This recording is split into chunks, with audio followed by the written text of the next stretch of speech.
bahwa hanya di dalam nama Yesus Tuhan ada kemenangan. Amin. Hanya di dalam nama Yesus Tuhan ada pengharapan. Amin. Karena itu kita mau sama-sama tinggikan nama Dia, nama di atas segala nama. Kita mau membesarkan nama Tuhan Yesus yang hari ini. Amin. Mari kita berikan pujian yang terbaik, hormat, syukur, kemuliaan kita bagi Dia, Yesus Tuhan. Mari kita memuji Dia, sisi, come on. Let's sing.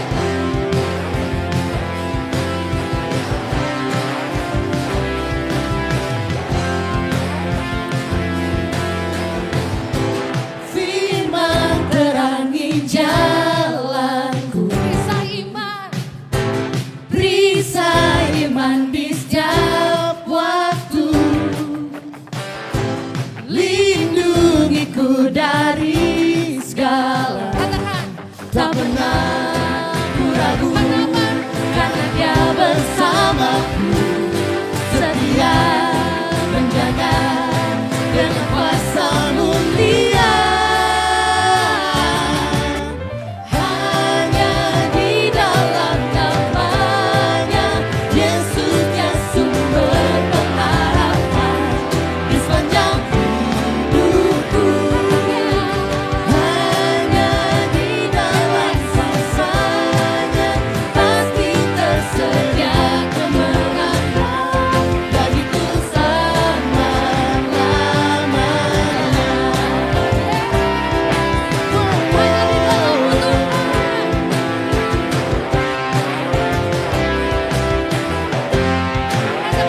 tapi Tuhan menjadikan kita sahabatnya. Dan siang hari ini saya percaya Tuhan mau menyatakan isi hatinya buat setiap kita Sisi. Mari siapkan hatimu. Mari menyembah Tuhan Raja di atas segala raja. Sebab Dia pencipta segalanya. Dan tidak ada Allah lain selain Dia. Kami menyembah Engkau Tuhan. Betapa dahsyat setiap perbuatan-Mu dalam hidup kami. Kami bersyukur, kami menyembah-Mu.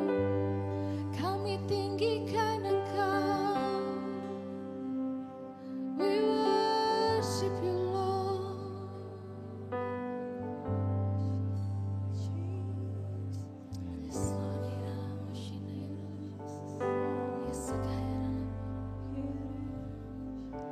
Betapa dahsyat Engkau Tuhan, pencipta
ICC. Mari menyembah Tuhan, Raja di atas segala raja. Katakan padanya siang hari ini tiada yang lain. Tidak ada Tuhan yang lain dalam hidup kami. Hanya Engkau Tuhan, hanya Engkau Raja, hanya Engkau penguasa hidup kami. Yes,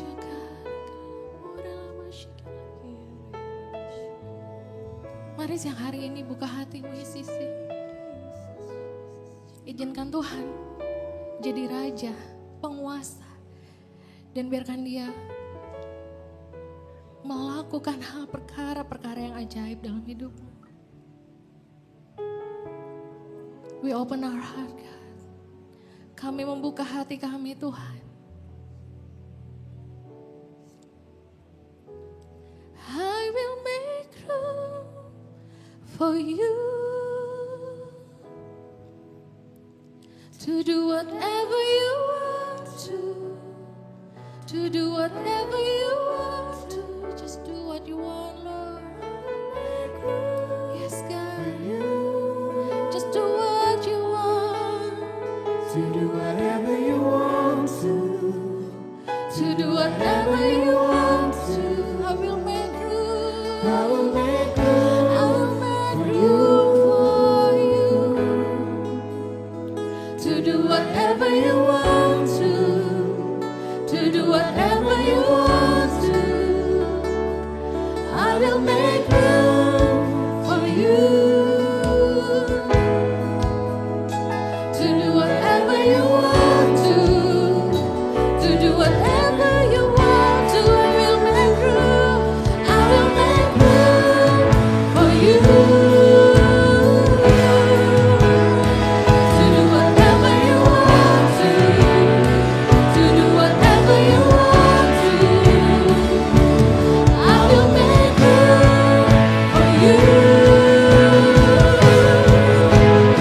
to do whatever you want to do whatever you want to. Shake up the ground of all my tradition, break up the wall of all my religion. Your way is better, your way is better. Shake up the ground of all my tradition, break down the walls of all my religion. Your way is better, your way is better. Shake up the ground, shake up the ground of all my tradition, break down the walls of all my religion. Your way is better, your way is better. Shake up the ground of all my tradition, break down the walls of all my religion. Your way is better, your way is better. I will make room for you to do whatever you want to do whatever you want to. I will make room for you to do whatever you want to do whatever you want to. Yes. Terima kasih Tuhan. Terima kasih Tuhan. Engkau sungguh baik buat setiap kami. So hari ini kami mau kasih ruang lebih lagi buat Engkau bekerja.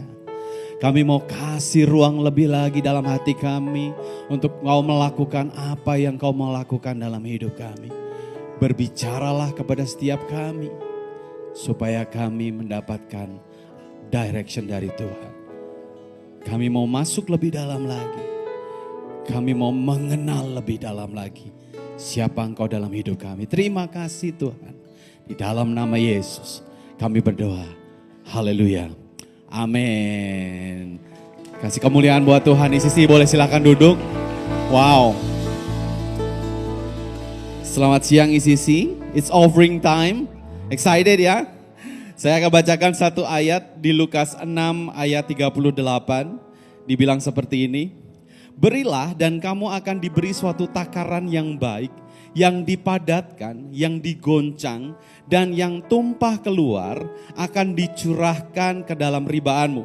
Sebab ukuran yang kamu pakai untuk mengukur akan diukurkan kepadamu. Oke, nah biasanya kalau saya mengajarkan ayat ini kepada anak-anak, saya biasanya pakai ilustrasi ini. Nah, siapa yang di sini mengalami kalau lagi offering persembahan, pakai bucket seperti ini ya, ini kantong persembahan ya. Nah biasanya saya bilang sama anak-anak, kalau kita mau memberi yang terbaik buat Tuhan.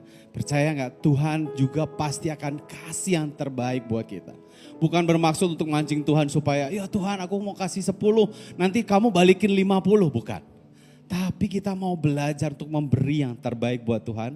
Karena dibilang nanti saya kasih alasannya kenapa ya. Nah saya selalu bilang sama anak-anak, andaikan kita mau kasih 1 buat Tuhan, ya. Bapak Ibu Saudara, ini bukan sulap, bukan sihir. Tapi ini kosong ya, tidak ada isinya. Jadi waktu kita kasih 1 buat Tuhan, dan kita kasih yang terbaik buat Tuhan, kita beri yang terbaik buat Tuhan. Kira-kira Tuhan itu mau memberkati kita lagi nggak? Atau ya udah, kamu kan yang penting kasih. Saya bilang tenang, Tuhan pasti akan memberkati kita. Mungkin gak bicara soal uang aja, karena ayat itu juga konteksnya bukan hanya soal uang. Tapi kesehatan kita, keluarga kita, semuanya. Tapi uang include di dalamnya. Dan bersyukur Tuhan kasih lebih dari yang dibutuhkan. Tepuk tangan dong buat sulap saya dong. Pengen banget dipuji enggak ya? Tapi bukan soal berapa Bapak Ibu Saudara mau kasih. Tapi buat saya dapetin ayat ini. Kemudian dalam bahasa Inggris ini bagus banget. Dibilang gini, give and it will be given to you. A good measure, pressed down, shaken together, and running over will be poured into your lap. Setelah apa yang kita lakukan selama ini, yang kita berikan sama Tuhan, Tuhan tuh gak peduli. Yang penting Tuhan mau kasih yang terbaik menurut ukuran Dia. Jadi mari perhatikan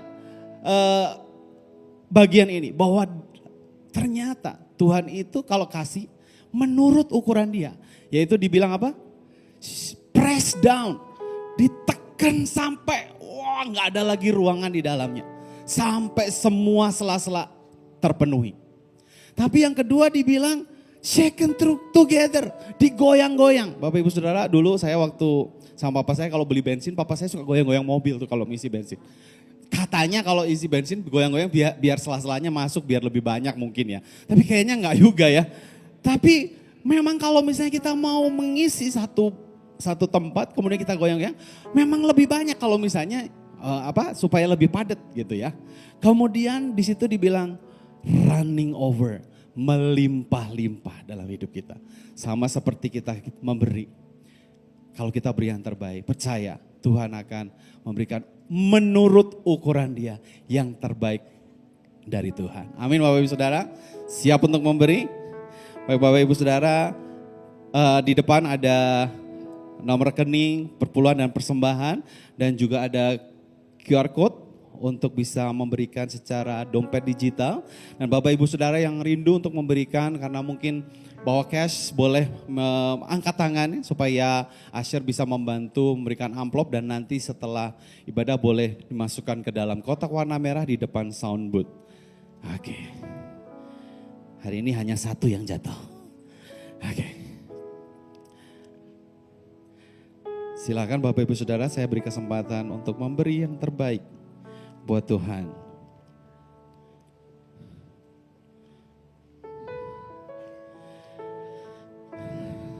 Sudah semua? Mari sama-sama kita mau berdoa. Bapa di surga, mengucap syukur buat kebaikan Tuhan dalam hidup kami. Bahkan ketika kami hanya mampu untuk memberi yang kami punya, Tuhan selalu memakai ukurannya untuk memberi yang terbaik buat kami. Kami percaya Tuhan gak pernah berhutang. Kami percaya Tuhan gak pernah tinggal diam ketika kami membutuhkan. Terima kasih Tuhan. Di dalam nama Yesus kami berdoa mengucap syukur. Haleluya. Amin. Tuhan Yesus memberkati Bapak Ibu Saudara. Dan ada beberapa pengumuman. Pengumuman yang pertama adalah ICC akan kembali mengadakan Child Dedication pada hari Minggu 9 Februari 2024 di Ibadah Professional and Family, dan kelasnya itu buat para orang tua akan diadakan secara onsite pada Kamis 6 Februari 2025 di BTC. Untuk pendaftaran dapat dilakukan melalui Els Apps dan akan ditutup pada hari Senin tanggal 3 Februari 2025. Jadi Bapak Ibu Saudara yang punya anak yang mungkin gen alpha, gen beta, apapun itu namanya ya, tapi belum diserahkan, boleh banget tolong daftarin Bapak Ibu Saudara karena akan ditutup pada hari Senin. Kemudian bulan Februari kita masuk ke tema baru. Tadi udah lihat ya, di depan ada yang namanya The Culture of Fathering. Dan ada salah satu bapak generasi yang akan sharing di ICC Bandung di bulan Februari ini, yaitu founder of JPCC, yaitu Pastor Jeffrey Rahmat. Di hari Sabtu 15 Februari, Pastor Jeffrey akan melayani kita di acara Creative Couple. Lalu di hari Minggu 16 Februari, beliau juga akan melayani kita di ibadah Professional and Family jam 8.30 dan juga ibadah 2 jam 11 siang. Untuk pendaftaran Creative Couple, Bapak Ibu Saudara bisa mengakses Els App. Jadi percaya ya, buat pernikahan kita ini akan menjadi luar biasa kalau kita mau terus belajar. Jangan dibiarkan, jangan gak ngapa-ngapain, kita mau terus belajar. Melalui acara ini kita mau dibekali, diberkati sama Pastor Jeffrey Rahmat. Oke, dan ICC Habits, selama firman Tuhan disampaikan, another present, save the word. Jangan lupa untuk dicatat karena firman Tuhan hari ini luar biasa. And be excited. Sebelum kita mendengarkan Global Senior Pastor kita, mari kita saksikan video berikut ini.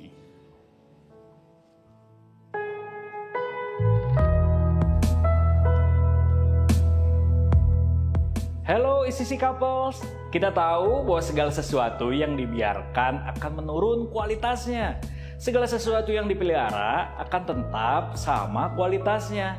Akan tetapi segala sesuatu yang dikerjakan, diusahakan, dan diinvestasikan akan meningkat kualitasnya. Dan saya percaya bahwa setiap pernikahan itu berharga. Pernikahan saudara berharga dan setiap dari saudara pasti merindukan memiliki pernikahan yang kuat dan meningkat kualitasnya.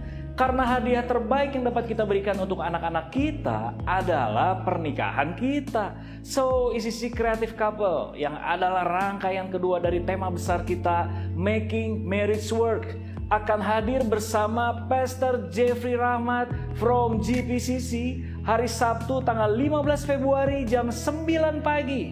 So saya sangat mengencourage saudara, husband and wife untuk dapat mengusahakan bahkan menginvestasikan waktu saudara untuk sama-sama kita belajar dan bertumbuh menjadi lebih baik. Segera daftarkan diri saudara dan pasangan melalui Els Apps and see you there couple.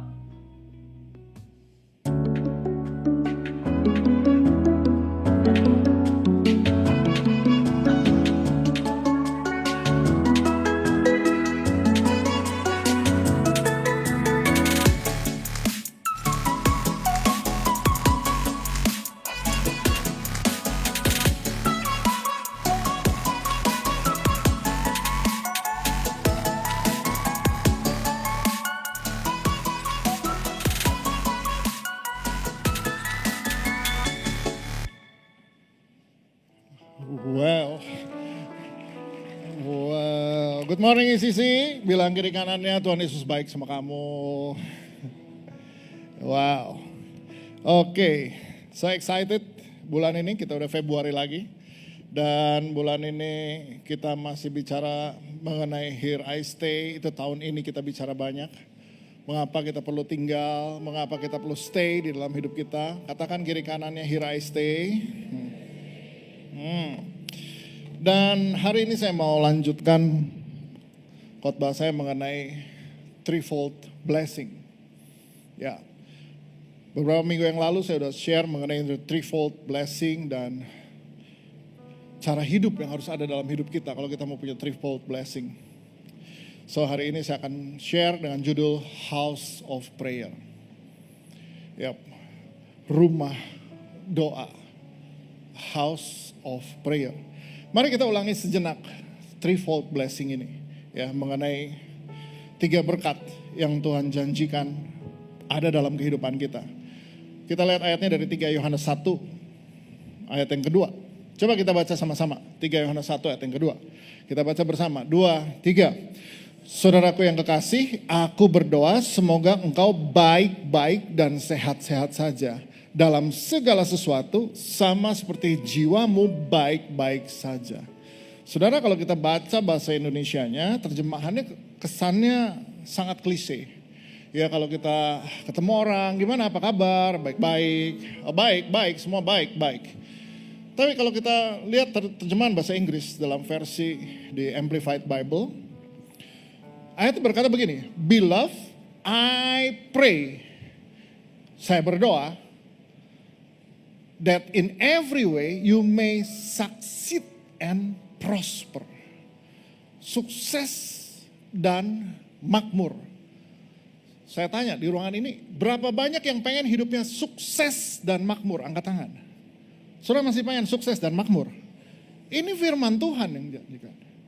Lalu apa lagi? And be in good health physically. Sehat jasmaninya. Berapa banyak yang pengen sehat jasmaninya? Ini berkat kedua yang Tuhan janjikan. Just as I know your soul prosper spiritually. Nah, sudah lihat. Jiwanya juga makmur. Ya, your soul prosper. Dan jiwa yang makmur ini kenapa? Karena spiritualnya makmur.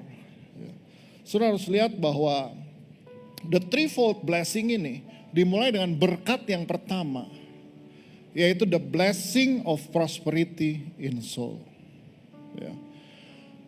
Dimulai dengan blessing of prosperity in soul. Kenapa begitu? Kenapa? Manusia itu terdiri dari tubuh, jiwa, dan roh. Yang kelihatan di luar ini tubuh kita. Tapi tubuh kita ini mencerminkan jiwa yang di dalam. Kalau jiwanya susah, maka yang keluar di tubuh ini, di wajahnya, susah. Coba lihat kiri kanannya. Happy nggak dia? Kalau dia senyum, oh iya masih senyum. Puji Tuhan. Berarti jiwanya boleh dibilang dia happy. Nah, tetapi tahukah saudara, jiwa ini tergantung roh yang di dalam. Jadi kalau rohnya berlimpah, rohnya dikuasai oleh Roh Kudus, maka jiwanya, emosinya, itu adalah emosi, gambaran dari roh di dalam dia. Ada sukacita, ada damai sejahtera. Dan itu kelihatan di mana? Di wajahnya. Bukan karena di luarnya bagus, tapi roh di dalamnya, Roh Kudus yang bekerja, maka jiwanya akan berlimpah-limpah dan kelihatan dari wajahnya. Coba lihat kiri kanannya. Nah, Roh Kudus memenuhimu. So, itu gambarannya, saudara. Sehingga kalau roh di dalam kita bekerja, semuanya akan kelihatan di luar. Nah, sekarang mari kita lihat mengenai house of prayer. Ya. House of prayer. Saudara, apa yang Tuhan janjikan di dalam kehidupan kita itu? Dimulai bahwa dia katakan di Yesaya 56 ayat yang ke-7. Yesaya 56 ayat yang ke-7. Soundman, monitor saya terlalu besar, jadi ini feedback. Ya. Jadi ayatnya berkata begini di Yesaya 56 ayat yang ke-7. Mereka akan kubawa ke gunungku yang kudus, dan akan kuberi kesukaan di rumah doaku. Dan aku akan berkenan kepada korban-korban bakaran dan korban-korban sembelihan mereka, yang dipersembahkan di atas mezbahku. Sebab rumahku akan disebut rumah doa bagi segala bangsa.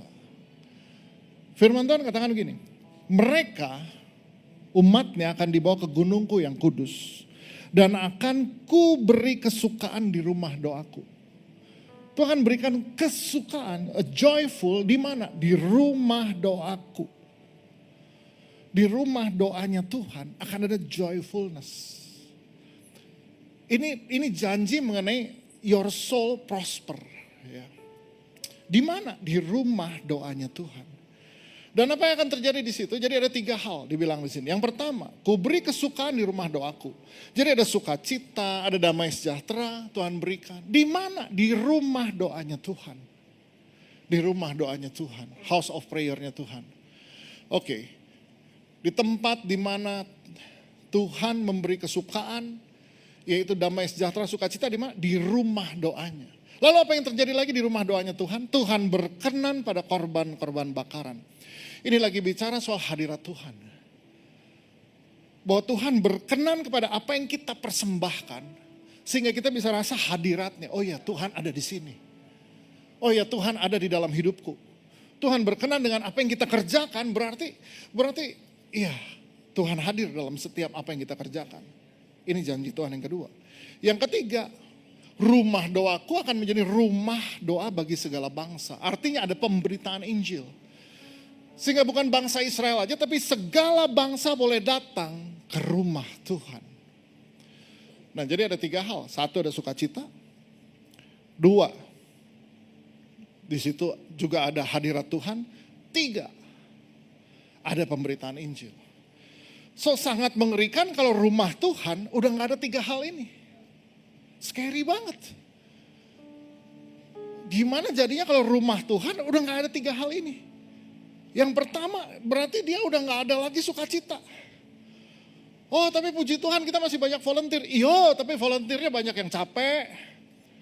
Banyak yang misalin udah kewalahan. Bahkan volunteernya udah kecewa. Bahkan tuh volunteernya udah jadi kepahitan. Ini repot kalau ini yang terjadi. But how itu bisa terjadi? Apalagi kalau rumah Tuhan udah gak ada hadirat Tuhan.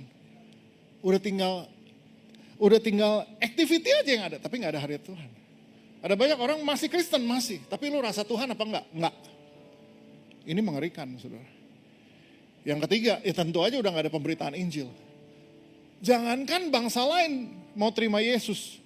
Orang lihat hidup kita aja juga udah gak pengen lihat terima Yesus. Kenapa? Karena udah gak ada 3 hal ini. Saudara, apa yang membuat keadaan itu gak terjadi di dalam rumah Tuhan, atau bahkan kehidupan kita? Mari kita lihat bahwa ketika rumah Tuhan berubah menjadi a hangout for thieves. A hangout for thieves. Atau sarang penyamun dalam bahasa Indonesianya. Bahwa rumah Tuhan itu bisa berubah menjadi a hangout for thieves. Sarang penyamun. Ada satu peristiwa di mana Tuhan Yesus datang ke bait Allah. Dan dia menyucikan bait Allah. Kenapa? Karena bait Allah ini udah menjadi a hangout for thieves. Mari kita lihat di Matius 21 ayat 12. Lalu Yesus masuk ke bait Allah dan mengusir semua orang yang berjual beli di halaman bait Allah. Ia membalikan meja-meja penukar uang dan bangku-bangku pedagang merpati.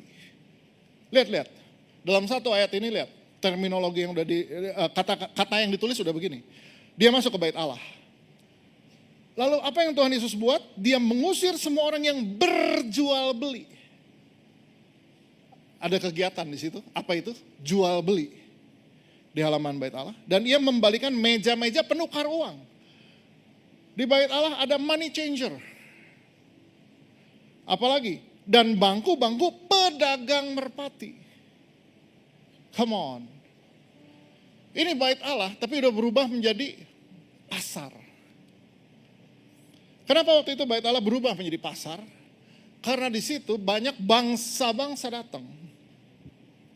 Mereka mau menyembah Tuhan, mereka mau mempersembahkan korban untuk Tuhan. So bangsa-bangsa ini datang dari bangsa-bangsa sekitar daerah mereka, Israel. Mereka datang dan karena mereka bangsa-bangsa, Mereka datang dengan mata uang mereka. Jadi apa yang terjadi di bait Allah?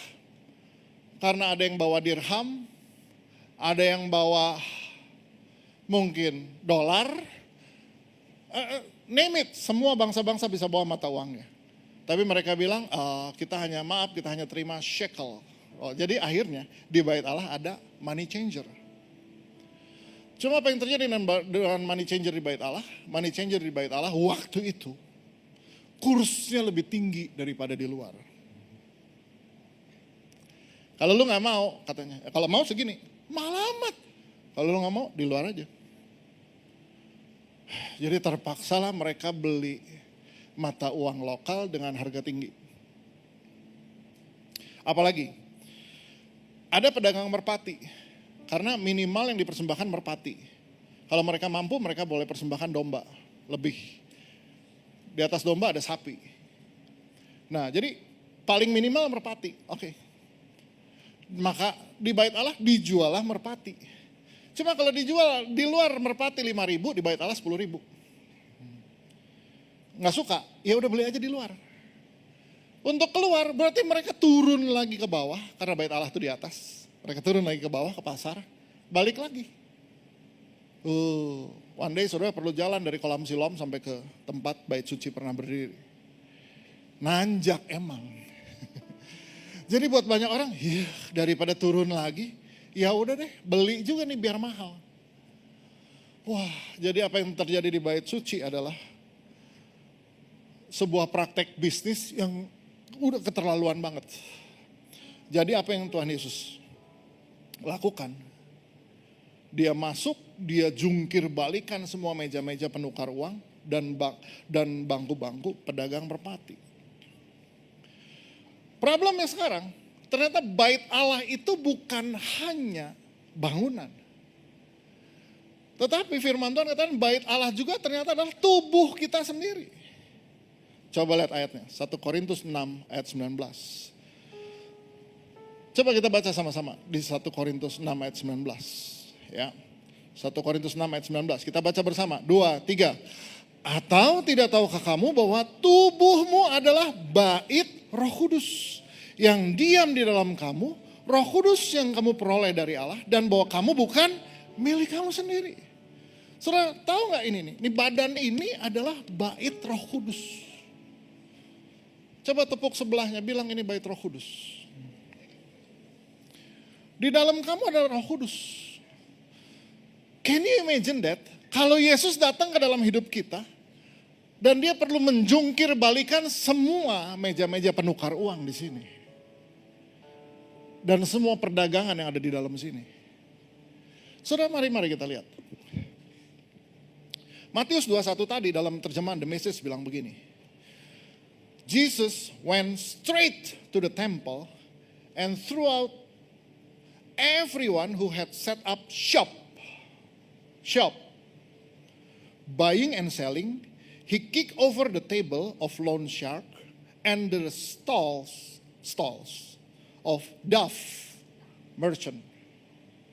Semua itu lihat. Ternyata di dalam diri kita pun penuh sama barang-barang ini. Saudara, ketika hidup kita udah paradigmanya adalah bisnis seperti bait Allah itu, maka bait Allah yang ini paradigmanya adalah bisnis, maka bisnis akan selalu mencakup 3 hal. What happened in the house of prayer ini, business in the house of the Lord, di rumah Tuhan, maka akan menyangkut 3 hal. Bisnis itu akan selalu menyangkut 3 hal. 1, kapital.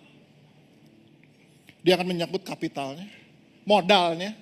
Siapa di sini bisnis nggak pakai modal? Bisnis pakai modal kan? 2, strateginya.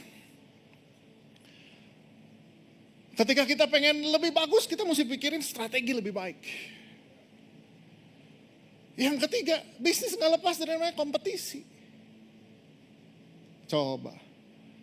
Nih makanya dalam hidup, pikiran kita, hati kita penuhnya sama ini. 3 hal ini. Hidup akan baik kalau kapitalnya ada. Betul? Banyak tuh saya ketemu orang Kristen, udahlah Kak, gak usah Tuhan-Tuhanan, sekarang mah yang penting ada uang. See? What's inside? Yang kita pikir cuma satu, asal ada uang semua beres. Dua, asal nih strateginya nih masih bisa kita pikir nih, pasti beres. Dasi ini mah pinter, pasti maju. Belum tentu. Siapa bilang begitu? Wah, kita nggak maju soalnya lawan kita, kompetitor kita lebih jagoan lagi. Jadi kita berusaha, oh gimana nih caranya ngalahin orang. Itu penuh dalam hidup kita daily. So that's why sometimes Tuhan izinkan kegoncangan terjadi dalam hidup kita. Dimana kita tahu kapital kamu gak bisa apa-apa, strategi kita gak bisa apa-apa, kompetisi kita kalah terus. Tuhan izinkan meja-meja ini terbalik semua. Nanti kita lihat why. Karena saudara bisa bayangin. Ini house of the Lord itu bicara kalau baik gereja maupun diri kita. Ini bisa penuh dengan hal ini. Wah, terus terang ya saudara. Perjalanan saya bulan lalu selama seminggu doa pagi di Korea. Itu menggoncangkan paradigma saya. Cara berpikir saya, sudut pandang saya mengenai kehidupan dan juga gereja. Why? Kenapa tergoncang? Ya karena saya lihat mega church di Korea ini membuat paradigm shift dalam hidup saya. Saya boleh lihat gimana mereka berada di titik ini bukan karena kapital yang kuat, bukan karena strategi yang bagus, bukan karena spirit of competition yang kencang. Ini gereja ini, Yuido Full Gospel Church, jemaatnya berapa? 900.000. Tahun 2024 900.000. 2024 mereka baptis berapa? 60.000 jiwa. Kita akan menjadi saksi sejarah melihat ada satu gereja di dunia yang jemaatnya 1 juta. Kalau di Indonesia kan cuma kiasan 1 juta umat. Oh, kalau mereka akan jadi beneran 1 juta umat. Beneran. Kalau 1 tahun baptis 60.000, berapa tahun lagi sampai 1 juta? Iya kan? 1, 2, per 3 tahun lagi dia akan sampai 1 juta. Cuman saya melihat gini, ini gereja, ya Tuhan. Jadi saya sambil ibadah di situ, sambil doa pagi, minta ampun terus sama Tuhan. Karena kalau lihat gereja ini ya, kreatifnya enggak. Ini mah LED kebagusan. Dia mah LED polos aja gitu. Cuman tulisan ayat aja udah. Nggak ada di desain-desainnya sedikit juga. Apalagi, aduh, pendeta khotbah biasa banget. Aduh, boro-boro pendeta mikir fashion. Kalau di kita kan pendeta jadi fashionista. Saking fashionnya sampai dinista gitu kan ya. Saudara, itu baju jas hitam aja udah. Dasi merah. Khotbah datar plain. Ini meja nih, mimbar segini nih. Dia nggak bergeser sesenti pun dari mimbar. Pandangan lurus ke depan, suara datar. Hamzamida. Paramida. Cuma itu aja. Kadang-kadang ada penekanan. Saya sampai tanya ke anak perempuan saya, itu apa sih kalau dia itu penekanan, Dad. Oh, oke. Jadi saudara harus tahu itu penekanan. Saya ada beriman. Nggak ada model kita jalan, pakai properti, nggak ada tuh. Sementara timnya ICC udah terbiasa, besok ada properti apa kak? Di sana nggak ada properti-propertian. Ketika dia khotbah juga cuma ada ayat, dan ayatnya juga cuma perikop, titik. Karena semua jemaat bawa Alkitab masing-masing. Waduh, gak ada tuh. Wah, ministrinya, ya itu aja udah. Doa pagi, hari terakhir, yang pimpin pujian dari youthnya mereka. Baru itu, karena mereka biasanya nyanyi kidung jemaat, semua lagu himne.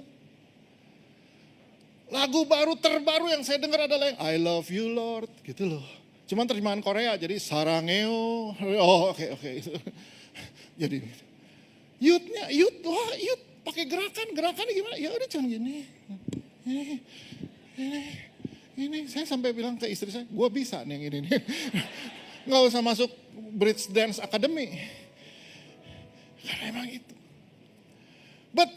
Tapi dia baptis orang 60.000 jiwa. Kita udah pakai gerakan salto dari ujung situ sampai situ. Gimana 60.000 jiwa dibaptis?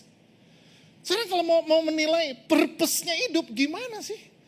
Tujuan kita ini jadi panggung kreatif apa selamatkan jiwa-jiwa gitu loh. Ini membuat saya berpikir terus ini Tuhan apa sih sebenarnya? What's going on gitu loh. Belum lagi soal doa pagi. Nggak pakai promosi apa-apa, mereka mau udah jalan ini puluhan tahun. Doa paginya jam 4 pagi sampai jam 6 pagi. Itu benar-benar doa pagi seperti Yesus ketika hari masih gelap. Dia doa. Jam 4 sampai jam 6. Masalahnya di Korea bulan Januari jam 4 pagi itu suhunya -7. Taruhlah tangan kita di freezer, itulah -7. Tapi jemaat datang tuh penuh tuh gedung. 30.000 seat penuh itu. Dan mereka bubar beneran jam 6 bubar. Bubar kemana? Bubar ke sekolah, berangkat kerja. Kita yang Indonesia bubar itu sarapan atau balik ke kamar. Kenapa tidurnya kurang? Bangun 2.30. Saya jangan pikir Tuhan nih orang diapain sih sampai mau doa pagi. Doa pagi di kita jam 6 powerhouse. Itu pun yang datang 100 orang. Puji Tuhan sekarang 120. Itu udah pakai snack. Saya sampai pikir kalau gua tambah bubur ayam 200 kali nih. Lihat, strategi lagi kan? Strategi yang dipikir. Bubur ayam, kapital lagi gitu kan. Ini gereja Korea gak pakai apa-apa. Kenapa dia pada datang? Nah ini yang membuat saya, Tuhan Yesus yang kurang apa ini ya. Sampai, makanya coba lihat ayat berikut. Matius 21 ayat 13. Matius 21 ayat 13. Dan berkata kepada mereka, ada tertulis rumahku akan disebut rumah doa. Tetapi kamu menjadikannya sarang penyamun. Jadi setelah Yesus jungkir balikan semua pasar ini, Yesus bilang ini harusnya rumah doa. Tapi kamu jadikan sarang penyamun. Nah, apa sih yang disebut dengan sarang penyamun di sini? Dalam terjemahan The Message, bahasa Inggrisnya dia bilang begini, he quote this text. My house was designated a house of prayer. You made it a hangout for thieves. My house was designated a house of prayer. Rumahku seharusnya jadi rumah doa. Tubuh kita seharusnya menjadi tempat doa. Apa itu tempat doa? Rumah doa. House of prayer berarti yang dominan di situ prayer, betul nggak? Kalau rumah makan yang dominan di dalam apa? Ya makan. Boleh nggak makan sambil denger musik? Ya boleh. Boleh nggak rumah makan di dekor? Boleh. Tapi yang dominan, yang utama apa? Makan. Rumah Tuhan harusnya yang dominan apa? Doa. Kalau house of prayer harusnya apa? Ya prayer. Harusnya hidup kita ini yang dominan apanya? Prayernya. Kalau hari ini orang bicara melayani Tuhan justru lucu. Banyak aktivitinya malah gak ada doanya. Makanya firman dia sebut gini.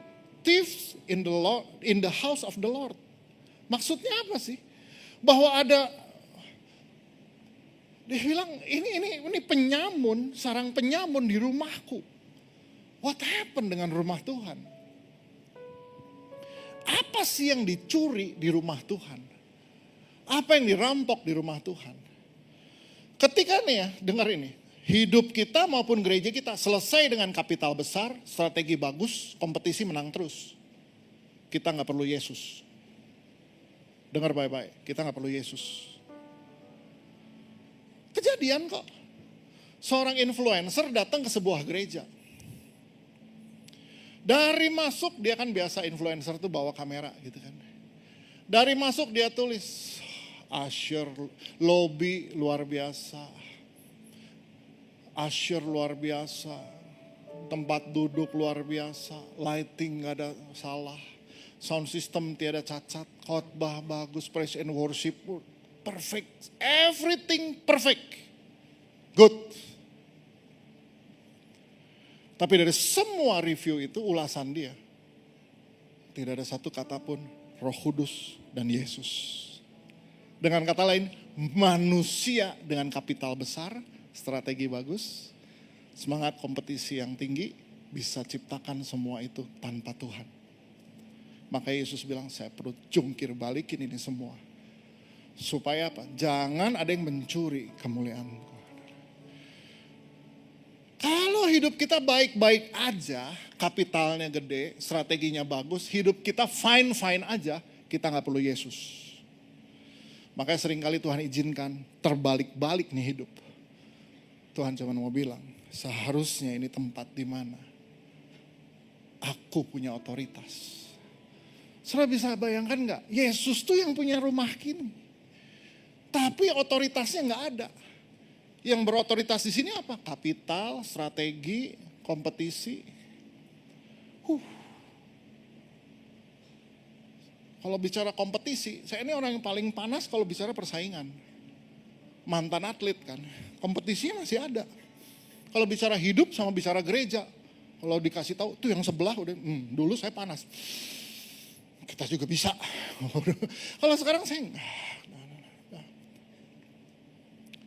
kenapa? Karena saya tahu bahwa 3 urusan ini nih Tuhan jungkir balikin supaya apa sih? Supaya Tuhan tuh punya otoritas lagi di dalam rumahnya sendiri. Sehingga ketika hidup kita bagus, gereja kita bagus, semata-mata bukan karena kapitalnya bagus, strateginya bagus.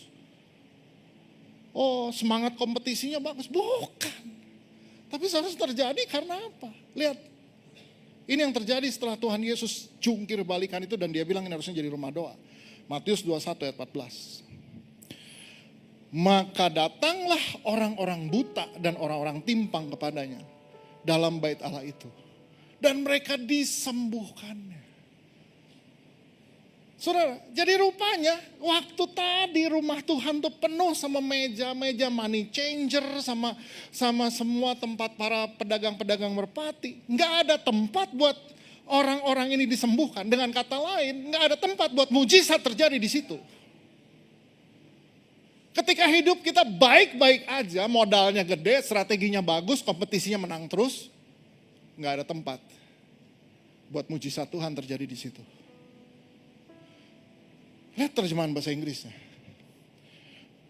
Dalam Alkitab terjemahan versi The Message. Now there was room for the blind and crippled to get in. They came to Jesus and he healed them. Ketika dengan semua uang yang berlimpah dan semua kecanggihan teknologi, kesehatan bisa dijamin, gak perlu Yesus. Makanya kadang-kadang Tuhan Yesus perlu jungkir balikin. Supaya apa? Supaya kamu perlu saya lagi di sini. Come on. Jadi waktu saya baca ini, there was room for the sick in the house of the Lord. Waktu saya baca ini, there was room for the sick in the house of the Lord. Jesus healed them. Berarti ada room for miracle.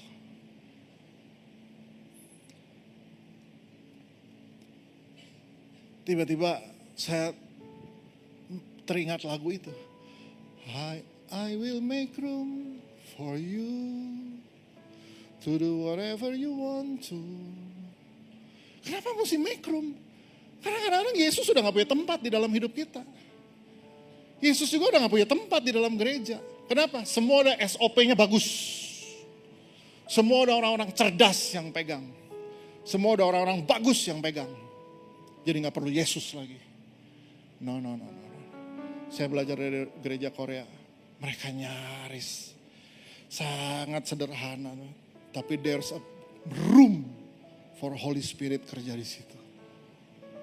Doa paginya emang menarik sampai 30.000 orang doa tiap pagi, emang menarik? Enggak. Dibuka dengan bahasa roh 30 menit. Ayo. Dimulai dengan 3 orang penatua mereka naik dan teriak, Cio, artinya Lord, Cio, Cio, Cio, Lord, Lord, Lord. Dan mereka berbahasa roh 30 menit. Praise and worship, himne 15 menit. Khotbah pendeta 30 menit, datar. Nggak ada lucu-lucunya. Tapi isinya pengajaran semua.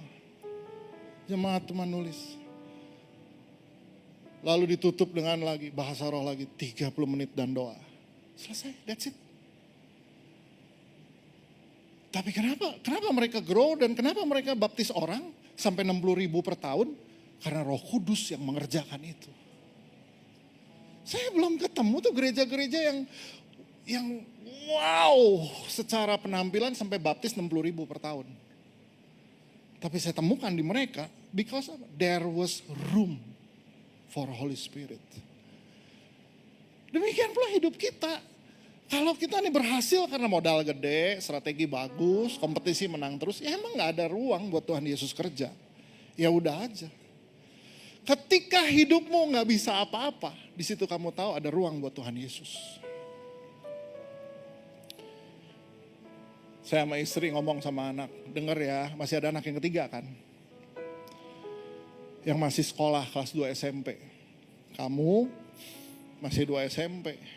Tapi mama sama Dedi udah umur 58. Khususnya istri saya akan pensiun sebagai dosen umur 65.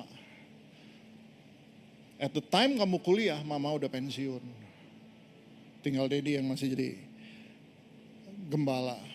So berdoalah supaya ada dana kamu bisa sekolah.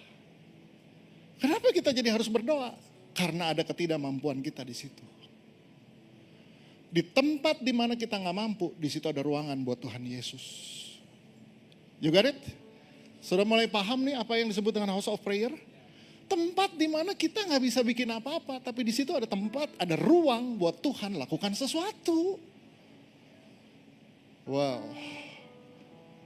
Dalam hidupmu, ketika engkau nggak mampu lagi secara kapital, nggak mampu lagi secara strategi, nggak mampu lagi udah secara kompetisi sama orang, berarti ada ruang buat Tuhan Yesus lakukan sesuatu dalam hidupmu.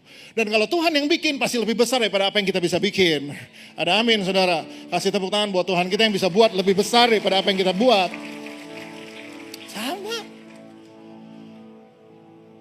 Tahun ini ICC Bandung tahun ini akan beli tanah dan bangun gedung.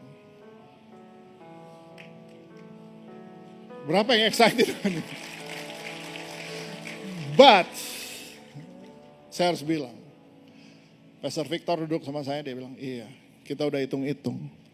Even semua asetnya El Shaddai dijual. Gedung di tengah kota, di Jalan Pungkur dijual. Aset properti di Kota Baru Parahyangan dijual. Uang cash dimasukin. Still nggak cukup. Dan Pastor Victor bilang, karena nggak cukup itulah. Jadi kita perlu Yesus. Ya kalau cukup kita nggak perlu Yesus. Kalau cukup nggak perlu Yesus. Dan nggak ada yang kita bisa tanya lagi, bisa bantu. Siapa yang bisa bantu? Cuman itu yang bisa bantu. There's a room for miracle. Jadi kalau hidup kita serba nggak cukup semuanya, berarti itu ruangan buat Tuhan Yesus yang bekerja. Bilang kiri kanan, kasih ruang buat Tuhan.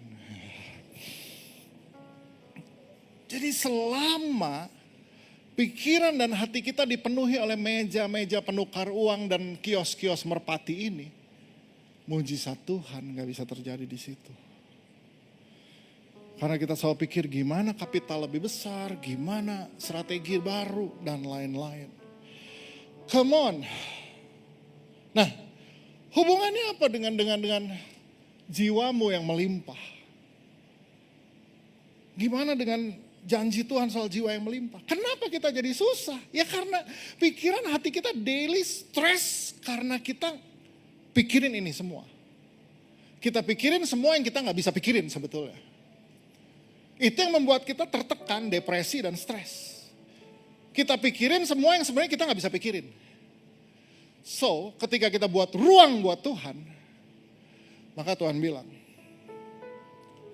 your joy will be complete. Your joy will be complete. Tuhan bilang, sukacitamu tuh akan penuh. Kapan dan bagaimana sukacitamu penuh? Ini yang dibilang di firman Tuhan. Your joy will be complete. Kapan? Di Yohanes 16 ayat 23 dan 24. Satu ayat terakhir ini. Lihat ayat 23. Dan pada hari itu kamu tidak akan menanyakan apa-apa kepadaku. Aku bertanya kepadamu, sesungguhnya segala sesuatu yang kamu minta kepada Bapa akan diberikannya kepadamu dalam namaku. Tuhan Yesus bilang, segala sesuatu yang kamu minta pada Bapa akan diberikannya di dalam namaku.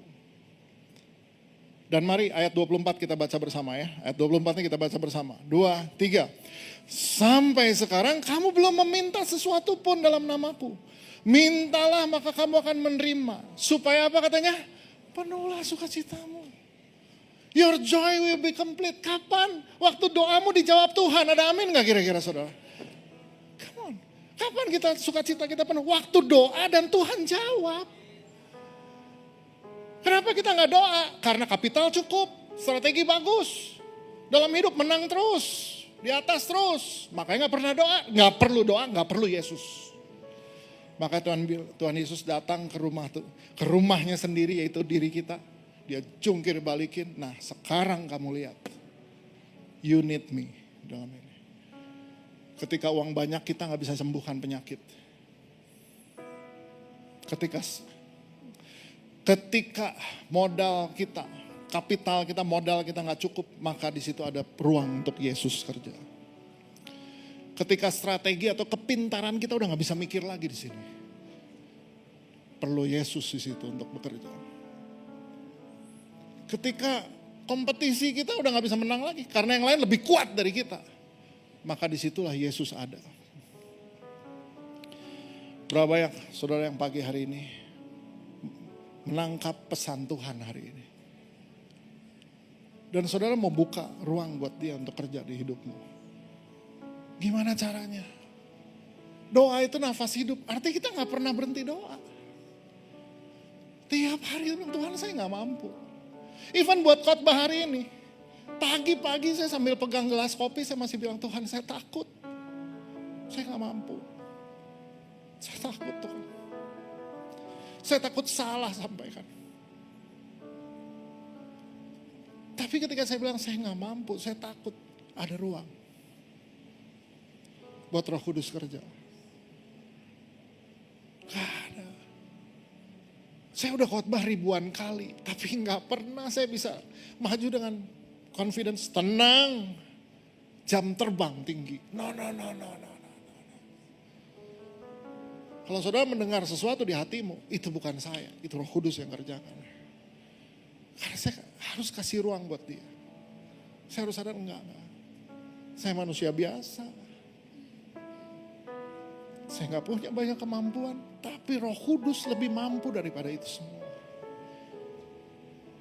So, pagi hari ini, berapa banyak di antara engkau yang mau berkata, saya gak punya kapital, saya gak punya strategi. Dalam hidup saya gak mampu ngalahin apa-apa. Tapi saya tahu, berarti saya mau buka ruang buat Tuhan Yesus kerja. Dimulai dengan seruanmu sama Tuhan. Every single day. Every single day. Aku gak mampu jadi suami yang baik Tuhan. Aku gak mampu jadi bapak yang baik. Aku gak mampu jadi pemimpin yang baik. So, semua ketidakmampuan kita itu membuat ada ruang buat Yesus bekerja di situ. Mari pagi hari ini, semua yang berkata, aku mau buat ruang buat Tuhan Yesus. Aku gak mampu bangkit berdiri. Sakarana matikirana masyarana.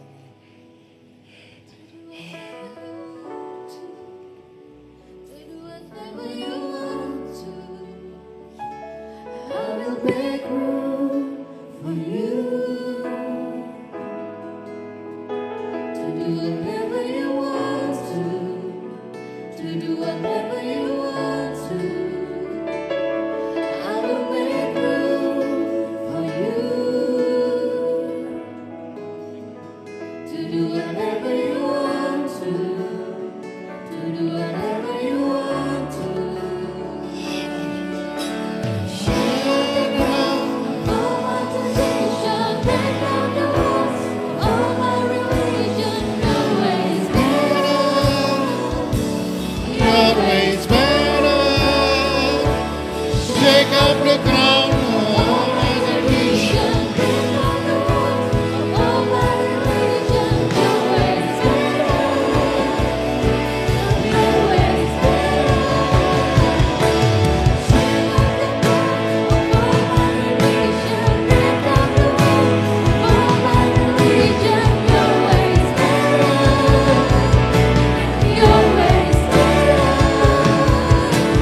Shake up the ground of all my tradition, break down the walls of all my religion. Your ways better,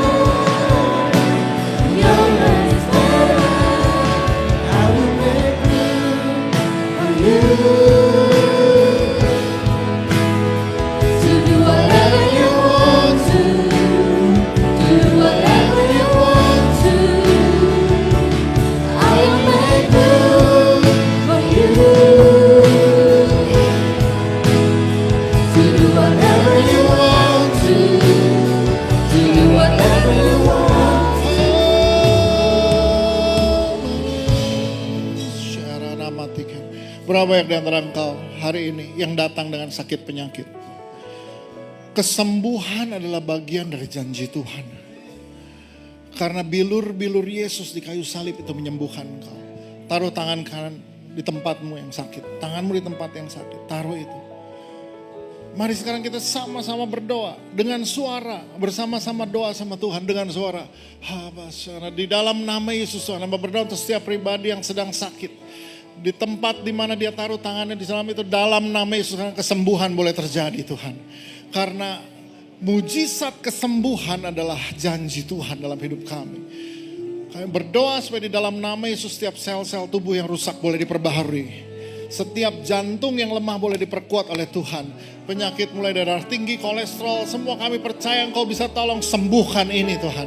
Percaya bahwa Tuhan yang bekerja jauh lebih cepat, jauh lebih efektif daripada apapun di dunia ini. Thank you Lord buat siang hari ini. Haleluya Tuhan, kesembuhan boleh terjadi di dalam nama Yesus. Kalau sebelahmu ada yang sakit, kau taruh tangan buat dia. Dalam nama Yesus supaya kesembuhan mulai terjadi. Di dalam nama Yesus. Berapa yang engkau yang datang ke sini dengan problem finansial? Kapitalmu udah nggak cukup, modalmu udah nggak cukup, strategi udah nggak tahu harus gimana lagi. Kebangkrutan sudah di depan mata dan hutang menggunung. Tapi mau nggak kasih ruang buat Tuhan bekerja? Buat ruang buat Tuhan buat mujizat. Engkau yang sekarang punya problem finansial, janji Tuhan, buat Tuhan juga akan membuat engkau sukses dan makmur. Itu janjinya Tuhan. Dan mari kita berdoa di dalam nama Yesus. Engkau yang punya problem finansial, sekarang di dalam nama Yesus kau boleh mengalami Tuhan di dalam finansialmu. Di dalam nama Yesus, Tuhan yang buat pintu-pintu yang tertutup boleh terbuka dalam bisnismu.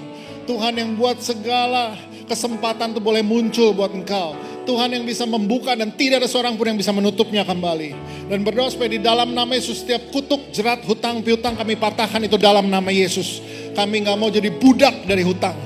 Tapi kami boleh menjadi orang-orang yang free di dalam finansial kami. Sehingga kami boleh menikmati berkat Tuhan dan bahkan menjadi berkat buat banyak orang. Thank you Lord buat siang hari ini. Kami bersyukur dalam nama Yesus. Thank you Lord. Mari siang hari ini Tuhan juga ingatkan saya untuk doa untuk keluarga kita. Supaya mereka boleh kenal Yesus. Berapa yang anakmu yang belum kenal Yesus. Berapa banyak keluarga besarmu belum kenal Yesus. Mari sekarang ketika kita menutup mata kita ingat mereka. Doakan mereka di dalam nama Yesus Tuhan. Keluarga kami boleh terima Tuhan Yesus. Berdoa untuk keluarga besarmu. Ketika engkau ingat siapa keluarga besarmu belum terima Yesus. Dalam nama Yesus karena Roh Kudus bisa menjamah mereka dimanapun mereka ada. Di dalam nama Yesus setiap hati yang keras boleh dilembutkan. Thank you Lord. Terima kasih Tuhan. Dalam nama Yesus kami berdoa. Haleluya Yesus. Terima kasih Tuhan. This is your home. This is your house. Tubuh kami adalah rumahmu Tuhan. Dan ini adalah rumah doa. Thank you Lord. Tempat di mana kuasa Tuhan dinyatakan. Terima kasih Tuhan. Di dalam nama Yesus. Semua yang percaya bahwa mujizat Tuhan itu nyata dalam hidupmu sama-sama katakan. Amin. Kasih tepuk tangan buat Tuhan kita yang luar biasa. So ketika saya lagi baca firman Tuhan ini saya siapin khotbah. Tuhan cuma ingetin. Ketika gedung kamu berdiri. Kasih nama itu powerhouse. Karena rumah Tuhan harus menjadi rumah kuasa. Di mana kuasanya dinyatakan. Di mana bukan kecerdasan manusia. Bukan kemampuan manusia yang bisa membangun apapun. Tapi cuma Tuhan yang bisa membangunnya. That's a powerhouse. So siapkan perjamuan kudus. Saudara boleh ambil roti dan anggur sekarang.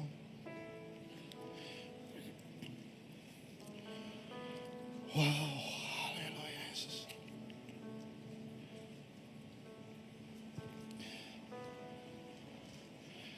Saudara boleh ambil roti dan anggur.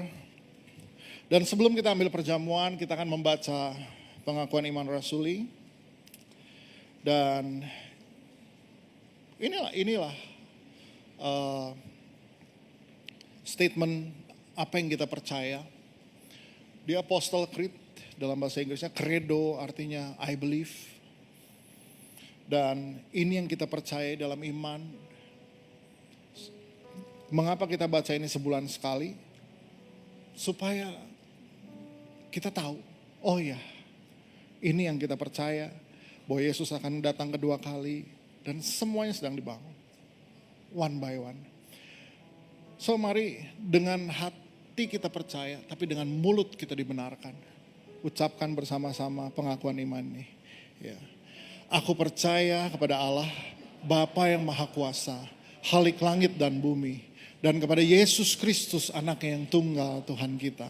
Yang dikandung daripada Roh Kudus, lahir dari anak darah Maria. Yang menderita di bawah pemerintahan Pontius Pilatus. Disalibkan, mati dan dikuburkan. Turun ke dalam kerajaan maut. Pada hari yang ketiga, bangkit pula dari antara orang mati. Naik ke sorga, duduk di sebelah kanan Allah, Bapa yang Maha Kuasa.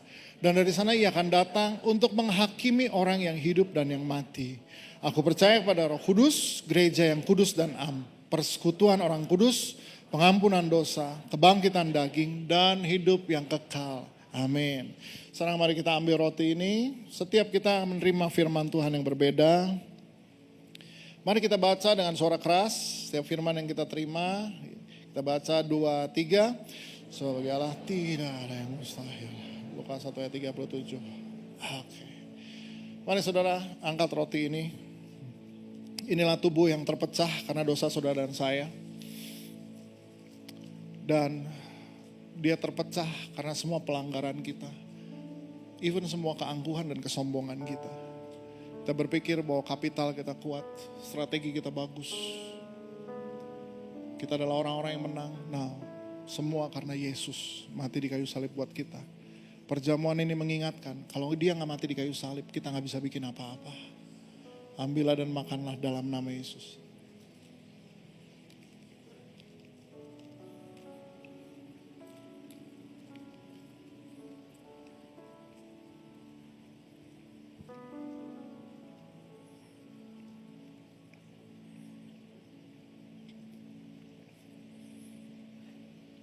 Dia juga mencurahkan darah.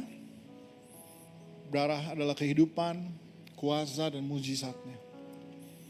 Ketika kita ambil ini, imani bahwa kita juga menerima segala kuasa, kesembuhan. Saudara yang sakit supaya di dalam nama Yesus kau sembuh. segala ketidakmampuanmu, itu adalah ruang bagi dia untuk buat mujizat di dalam hidup kita. Ambillah dan minumlah dalam nama Yesus.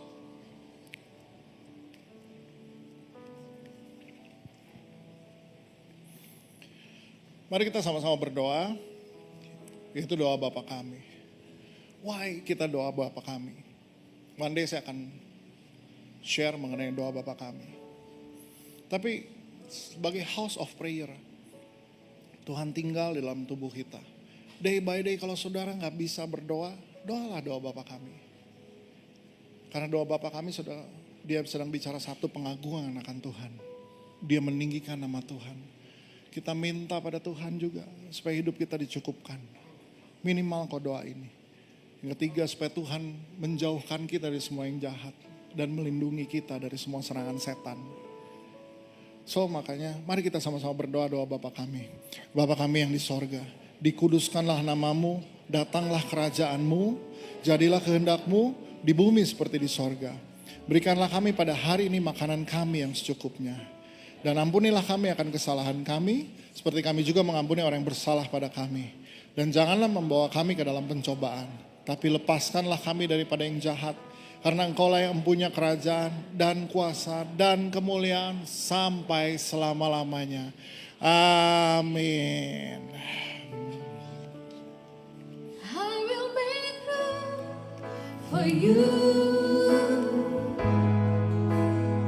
to do whatever you want to do whatever you want to. I will make room for you to do whatever you want to do whatever you want to. I will make room for you to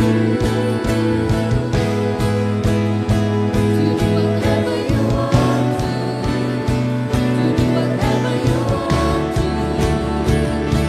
I will make room for you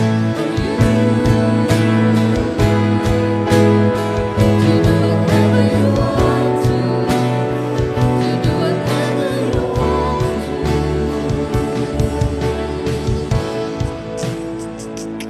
Amin. Amin. Amin. Amin. Amin. Sudah diberkati dengan firman Tuhan hari ini. I think ini buat saya banget loh. Buat saya yang orang cermat dominan. Yang kayaknya semua harus perfect, gak boleh ada salah. Ini sangat melegakan bahwa emang perlu ada ruang buat Tuhan. Dan tadi di ibadah pertama, Pastor Nala bilang bukan berarti terus kita gak perlu kerja gitu ya. LED cabut semua, gak usah latihan PW. Bukan gitu maksudnya pasti. Kita tetap lakukan apa yang kita bisa. Tapi kita biarkan Tuhan melakukan apa yang kita gak bisa. Amin, amin. Boleh kasih apresiasi buat Pastor Nala. Untuk khotbah sangat memberkati kita. Thank you Kanala. Dan juga apresiasi buat semua volunteer yang melayani hari ini. Dari depan sampai ke belakang, sampai ke kids, ke parkiran, di teens. You guys semua luar biasa. Dan sebelum kita pulang, tentunya sebagai satu keluarga, kita pengen menyambut setiap Bapak Ibu Saudara yang baru pertama kali hadir di ibadah raya kita di ICC Bandung. Bolehkah pada hitungan yang ketiga nanti Anda mengangkat tangan sebentar sampai ada tim Hello kami yang menghampiri karena kami punya gift buat Anda yang baru pertama kali bergabung di ibadah raya kami. Boleh ya? Pada hitungan yang ketiga, kalau Anda baru pertama kali datang ke ibadah ICC Bandung, bisa mengangkat tangan. 1, 2, 3. Oke, di depan sini ada di tengah. Silakan tim Hello, ada lagi sebelah sana juga ada. Thank you. Boleh tahan sebentar tangannya sampai ada yang datang tim Hello. Ada lagi. Oke, kita bilang sama-sama welcome home buat mereka ya, sambut mereka ya. Oke, 1, 2, 3. Welcome home. Selamat datang di keluarga ICC. Nanti setelah ibadah jangan buru-buru pulang. Di depan kami punya snack, coffee, dan kami pengen banget bisa kenal saudara lebih dalam lagi. Oke, diberkati semua hari ini Bapak Ibu. Mari kita sekali lagi angkat kedua tangan kita dan terima berkat Tuhan. Kami mengucap syukur buat firman Tuhan yang mengubahkan paradigma kami. Yes, kami gak sempurna, usaha kami terbatas, modal kami terbatas, ide kami terbatas, orang lain mungkin lebih hebat dari kami. Tapi kami tahu kami mengandalkan Tuhan yang gak terbatas dalam kehidupan kami. Sesungguh biar hari ini Tuhan, kami selalu memberikan ruang untuk Roh Kudus bekerja di semua area kehidupan kami. Kami memberkati setiap hal yang kita kerjakan sepanjang minggu ini. Diberkatilah pernikahanmu, diberkatilah keluargamu, diberkati hubunganmu, diberkati bisnismu, keuanganmu, diberkati studimu, diberkati kesehatanmu. Biar di semua area ini selalu ada ruang saat kau tetap mengerjakan yang terbaik. Tapi engkau gak pernah lupa ada ruang yang kau sediakan, yang kau prioritaskan buat Tuhan bekerja di situ. Dan aku berdoa dalam nama Tuhan Yesus, banyak orang bisa menyaksikan bagaimana Yesus yang besar itu bekerja di hidup setiap kita.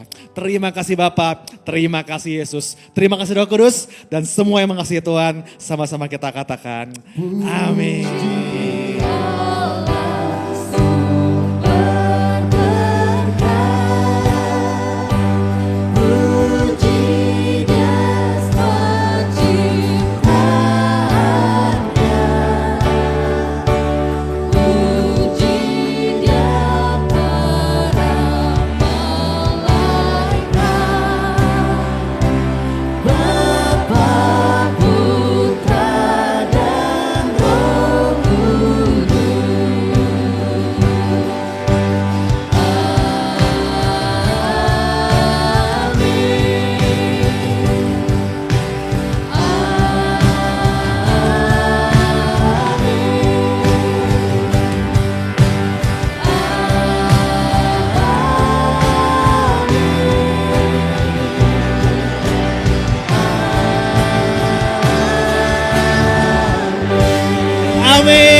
Selamat hari Minggu.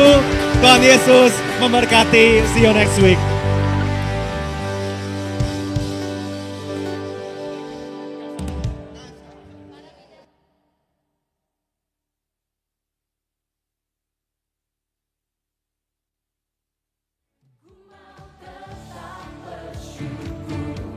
Senantiasa bersyukur, hatiku kan bersuka, sebab hari ini hari yang terbaik.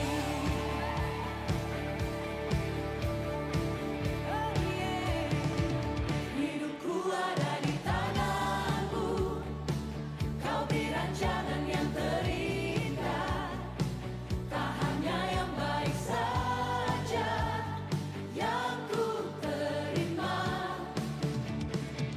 walau tubuhku diremukkan, walau jiwaku tergoyahkan, pujianku takkan terhentikan, Rohmu yang memberi